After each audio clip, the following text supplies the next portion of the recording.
হারাম সম্পর্ককে হালাল করবেন যেভাবে এবং পরিবার না মানলে কি কি করণীয়, তো সম্পূর্ণ ভিডিওটি দেখেন, আশা করি জানতে পারবেন। প্রথমত, আন্তরিক তওবা করা। আগের ভুলের জন্য আল্লাহর কাছে ক্ষমা চাইতে হবে। অনুতপ্ত হওয়া, হারাম কাজ ছেড়ে দেওয়া, ভবিষ্যতে আর না করার দীর্ঘ সিদ্ধান্ত নেওয়া। নিশ্চয় আল্লাহ তওবা কবুল করেন। অপ্রয়োজনীয় যোগাযোগ বন্ধ করা, বিবাহ না হওয়া পর্যন্ত একান্তে কথা বলা, আবেগী চ্যাট, কল, দেখা করা, এগুলো সীমিত বা বন্ধ রাখা জরুরি। তোমরা ব্যভিচারের নিকটবর্তী হয়েও না। পরিবারকে জানানো, হালাল পথে যাওয়ার নিয়ত। ছেলে ও মেয়ে দুইজনের পরিবারকে বিষয়টি জানানো। লুকানো সম্পর্ক থেকে প্রকাশ্যে হালাল উদ্দেশ্যে সম্মান ও বরকত বেশি। দ্রুত বিবাহ করার চেষ্টা করা। বড় আয়োজন জরুরি নয়। বিবাহের জন্য দরকার প্রস্তাব ও কবুল, দুইজন সাক্ষী, মোহর নির্ধারণ। রাসূল সাল্লাল্লাহু আলাইহি ওয়াসাল্লাম বলেছেন, যে ব্যক্তি বিবাহ করে সে তার দিনের অর্ধেক পূরণ করলো। আর্থিক দুর্বলতা হলে দোয়া ও ধৈর্য। টাকা না থাকলেও বিবাহ বিলম্ব করা ঠিক নয়। তারা দরিদ্র হলে আল্লাহ নিজ অনুগ্রহে অভাব মুক্ত করবেন। বিবাহের আগে শারীরিক সম্পর্ক নয়, এটা খুব গুরুত্বপূর্ণ।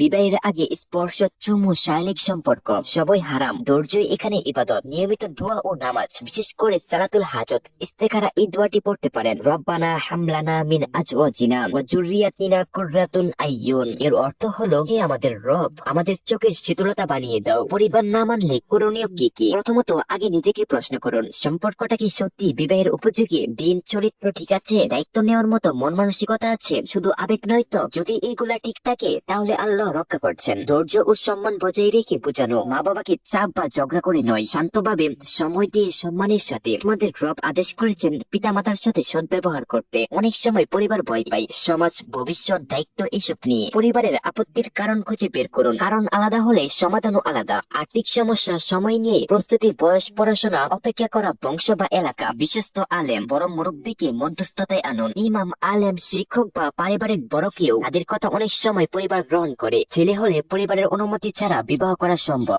যদি সে প্রাপ্তবয়স্ক হয়। আর মেয়েদের ক্ষেত্রে অধিকাংশ আলেমদের মতে ওয়ালির অনুমতি ছাড়া বিবাহ সহি নয়। ওলি ছাড়া কোনো বিয়ে হয় না। তিরমিজি, আবু দাউদ। যদি ওয়ালি অযৌক্তিক ভাবে বাধা দেয়, শরীয়তি কাজে আলেমদের মাধ্যমে সিদ্ধান্ত হয়। প্রয়োজনে আদালত নিযুক্ত ওলি হতে পারে। পরিবার না মানলে হারাম পথে যাওয়া যাবে না। পালিয়ে বিয়ে, গোপন সম্পর্ক, শারীরিক সম্পর্ক, এগুলো করা যাবে না। সবচেয়ে কঠিন সিদ্ধান্ত, সবচেয়ে নিরাপদ। অপেক্ষা, ধৈর্য রাখা, দোয়া করা, নিজের চরিত্র ও অবস্থান শক্ত করা। রাসূল সাল্লাল্লাহু আলাইহি ওয়াসাল্লাম বলেছেন, যে ব্যক্তি আল্লাহর জন্য কিছু ত্যাগ করে, আল্লাহ তাকে তার চেয়ে উত্তম কিছু দেন। তো গাইস, ভিডিওটা কেমন লাগলো অবশ্যই কমেন্ট করে জানাবে। তো আইডির অবস্থা খুব একটা ভালো না, যদি পারো বেশি বেশি করে লাইক, কমেন্ট এন্ড শেয়ার করে দিও। তো আজকের মতো বিদায় নিচ্ছি। প্রিয়, ভিডিওটা ভালো লাগলে এই আইডিটাকে ফলো করে দিও। তো দেখা হবে নতুন একটা ভিডিওতে। আজকের মতো আল্লাহ হাফেজ।